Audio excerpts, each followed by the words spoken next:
नशिबात नसलेलं मिळत नाही आणि मागितलेलं टिकत नाही.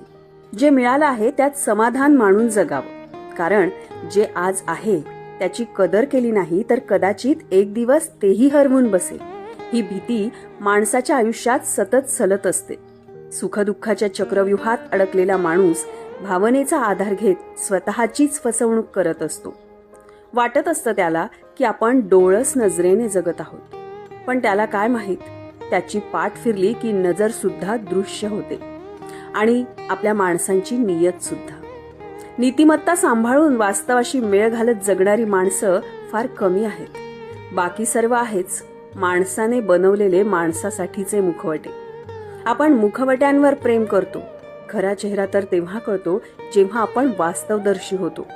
भान हरवून केलेल्या गोष्टी कधीही योग्य नसतात मित्रांनो. म्हणून दरवेळी निर्णय घेताना विचारपूर्वक आणि भानावर राहून घेतला पाहिजे, नाही का?